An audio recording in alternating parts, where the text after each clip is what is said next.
So how do we effectively separate the emotion from the facts? A very difficult task for people out there right now in the real estate world.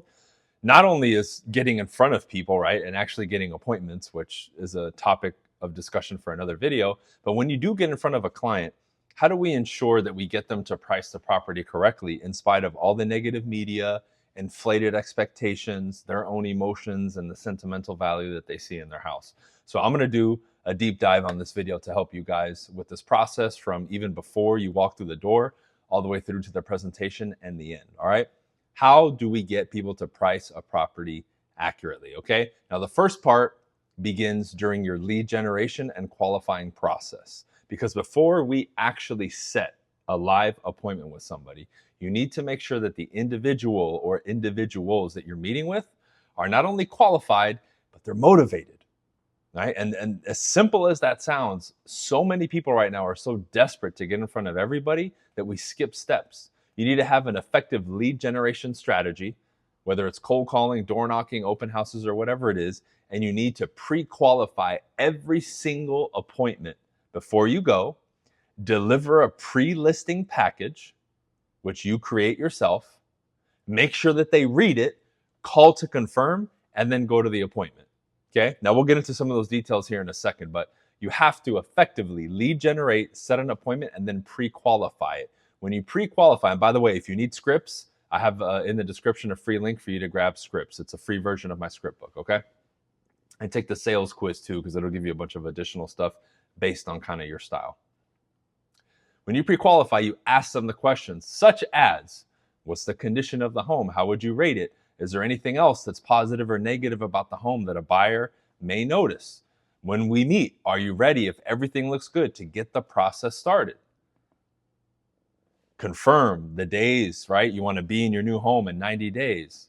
You're selling because XYZ or whatever the reason is. Have you thought about going for sale by owner? All the questions that are on the pre-qual. I think my pre-qualification script has 20 to 25 questions. You ask every single question. Now, one of the most important ones is, so when we meet, what are you thinking to put the home on the market for?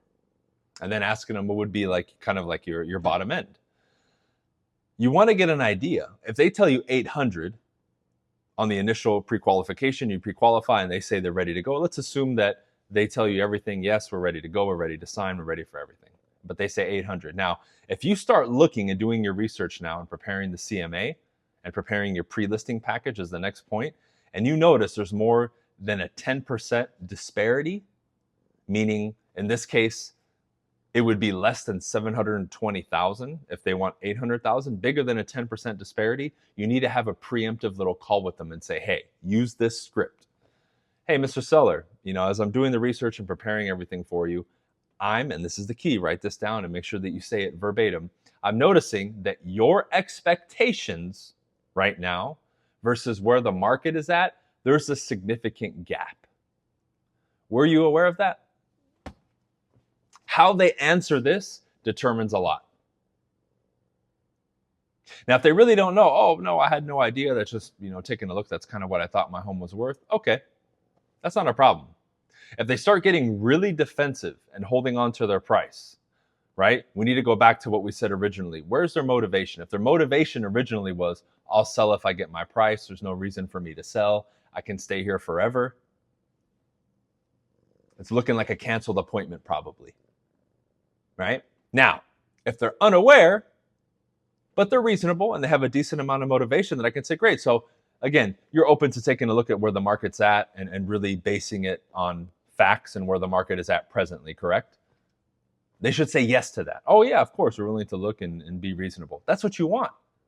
If you get people who are too standoffish, no, I won't take a penny less than 800 or whatever it is, you leave it at that and you cancel and walk away. Because the only argument I get here is, well, Bryan, someone else is going to go and take it over price. Yeah, and it's not going to sell.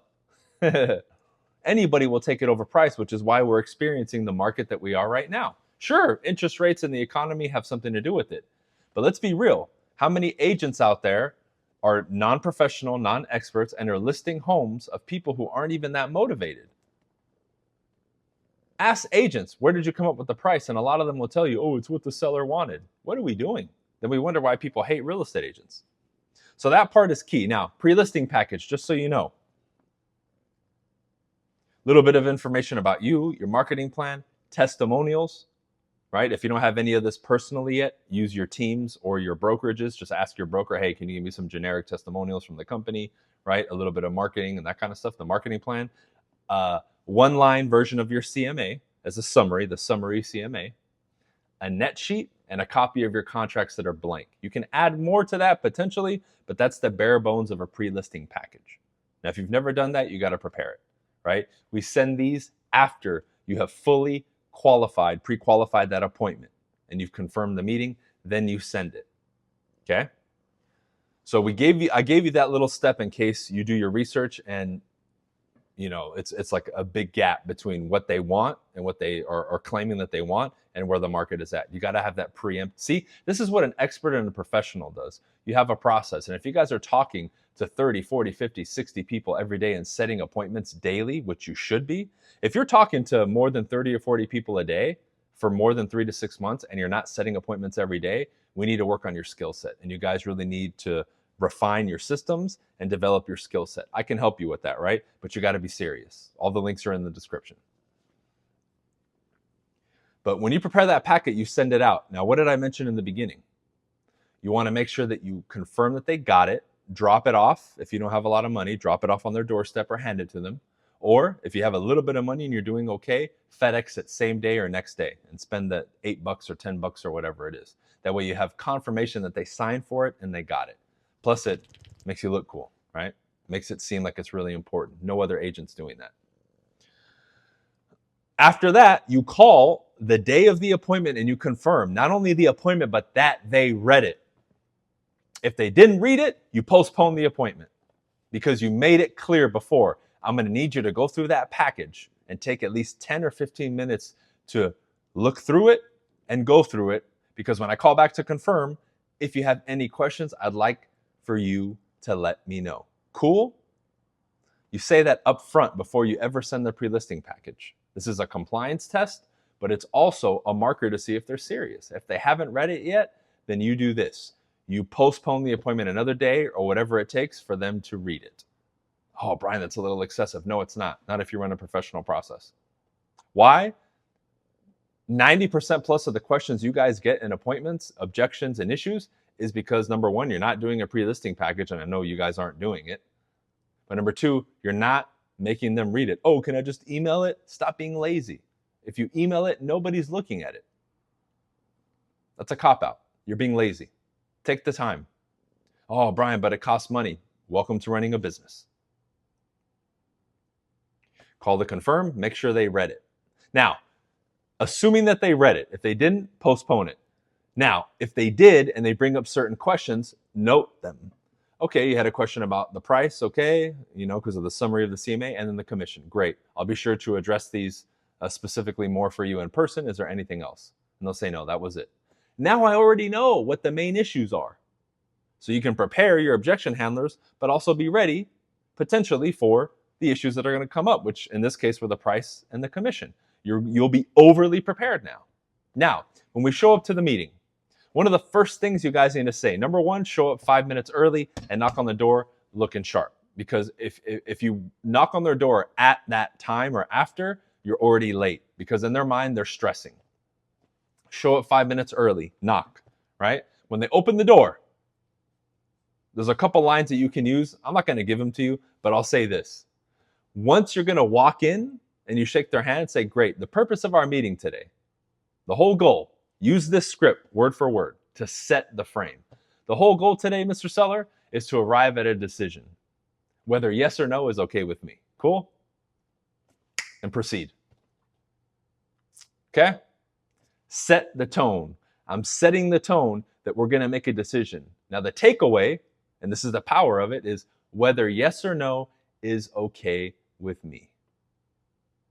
It's a takeaway, right? Very powerful in sales. It's higher level, but you've got to deliver it right. If you're not sure, practice it and drill it 1,000,000 times in role play before you ever say it live. Now, let's fast forward because that's the nitty gritty, which is what people want. How do we get them to price it right? Look, one of the things that you can use, and you can steal this script. This is in my little special black handbook, right? but I'll give it to you guys for free here. I can set the frame with this script and dialogue I'm going to give you here that effectively allows you to separate emotion and logic, right? Cue the script now. Mr. and Mrs. Seller, before we jump into the pricing, I just wanted to kind of give you the overall concept of what we're going to discuss tonight, okay? Now, today, we're going to price your house, not your home. Now, are you aware of the differences between your home and your house? Now, a lot of people are going to say no or explain. Your home is unique. It's special. It's one of a kind. It's all the time you spent in here, the personal upgrades, your memories, all the touches that you've done, everything that is unique to you and your family in this situation. That, you agree, we can't put a price on that, right? They're going to say yeah. Now, your house, though, once you leave and it's empty and it's a bare, walls, roof, windows, floor. That now is a commodity. And that commodity in the open market has a set price. We on the same page? Cool. So today, we're not pricing or focusing on your home. We're looking at the house. You with me? End dialogue or script. You can clip this. You can rewind it, right? What did I do there? Now, for those of you who are newer to the game, I've effectively separated emotion from logic. I even did it visually, right? This is very powerful too, visual cue. So now, if you want to take this to another level in regards to NLP and really infiltrating somebody's conscious mind, take note of which side you did it. And when you guys are pointing accurately at houses, point to the right. And when it's something you don't want them to do, point to the left, right? Now, again, we're doing this up here, but on paper and your movements, generally speaking, mirror that. If left was emotion and right was logic and what we want them to focus on, you continue that, right? Because those become visual anchors, right? Same thing with visual things like highlighting. All the right stuff, I highlight. I highlight where they initial and sign on the contract. I highlight the right price that I want them to pick. I highlight the most important comp that's most comparable to them, right? So I have all these visual anchors and cues, whether through body language and physiological things and techniques, but also visual. All this stuff is powerful, guys, right? Now, of course, you're gonna have to learn it and implement it piece by piece, but I'm just giving you little tidbits of what you need to learn. So after doing that, I can get into the nitty gritty. Now, this is the key. Make sure that when you guys do comps, you don't bring more than a couple. Stop bringing 20 comps and 20 pages. That just confuses people. For the vast majority of my career, I use the summary CMA with a couple lines and that's it. Now, if you want to be a boss when it comes to pricing, before you ever do a presentation, because we'll put this on pause for a second, make sure that you study the MLS 10 to 15 minutes a day so you're aware of all the stuff, and make sure, this is a bonus, but a requirement if you want to be a top dog, go out and preview properties every day. Preview 2 or 3 properties every day and commit to doing that for 2 or 3 months in the markets that you work. If you do that 5 days a week, that's 10 to 15 properties that you're looking at a week. Extrapolate that over 2 months, right? That's a lot. Let's say you do 100. That's going to make you a pricing expert per subdivision, per area, per floor plan, per upgrades. You're going to know what a fixer-upper goes for, original condition, super upgraded, and move-in ready, top of the notch, right, with the best finishes. You're going to know all that. You're going to know what's on the market. You're going to have seen the active listings and the recently sold ones and the ones that are pending. You know it. So now it makes you even more of an expert, okay?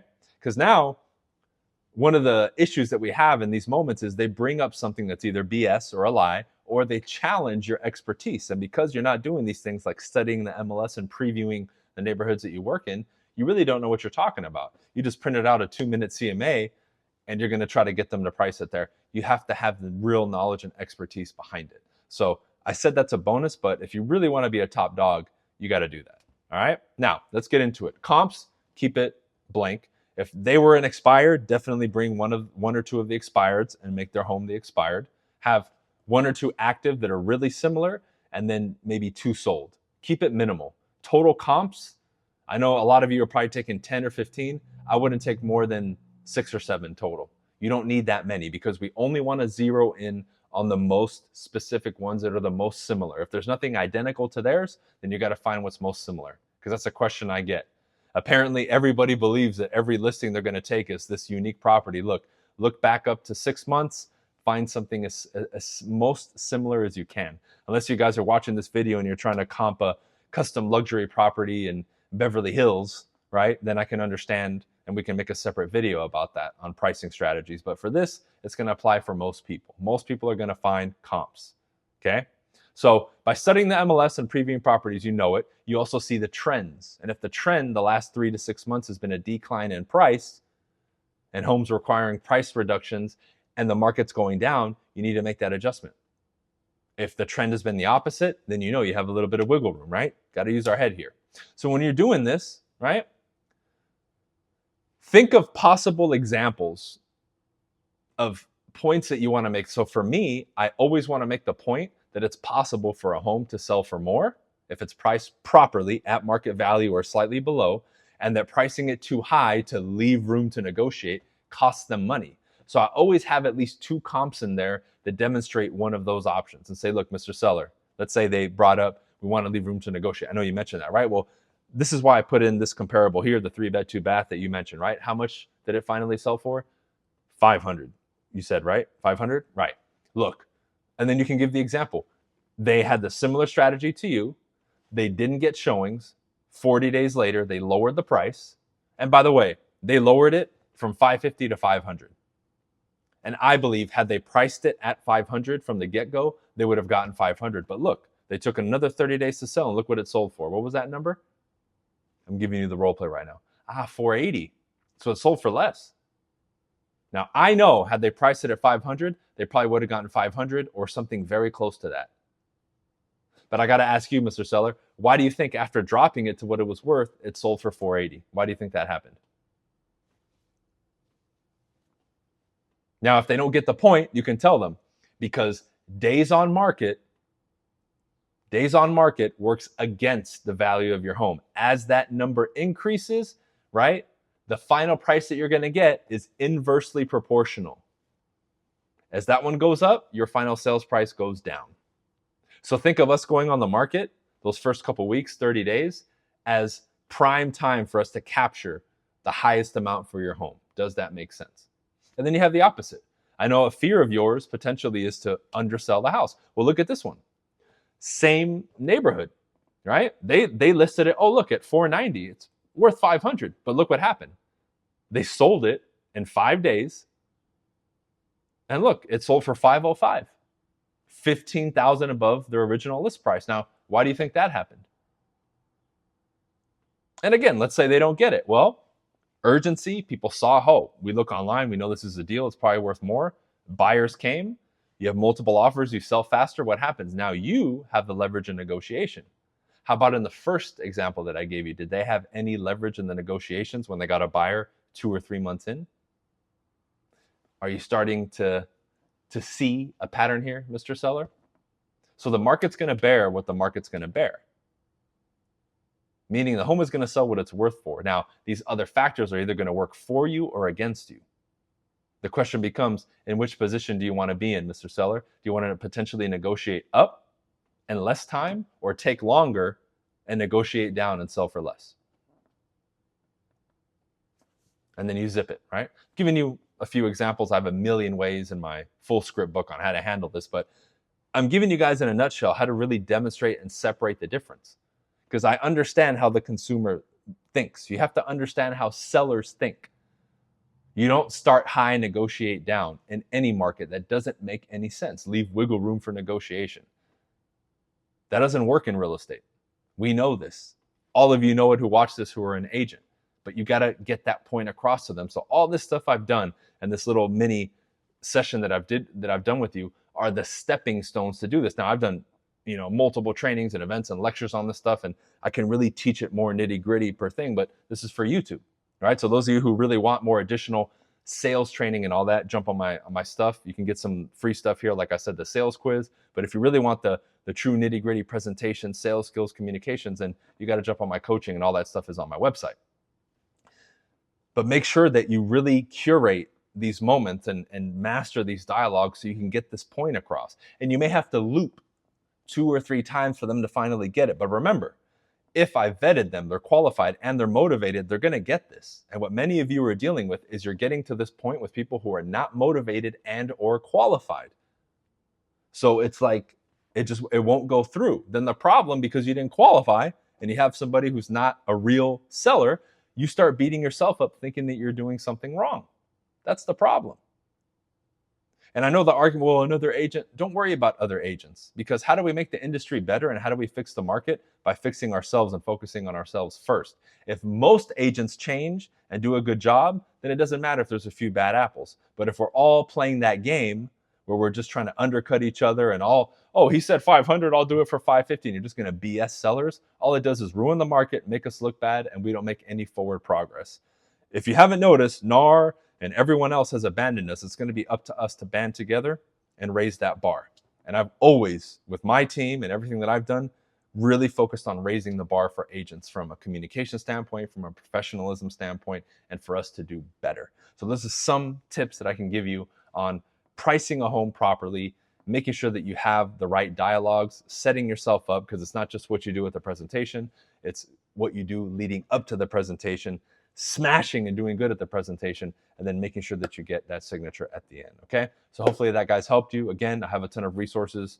I have the coaching stuff on my website, but I also have a bunch of free resources in the description for you.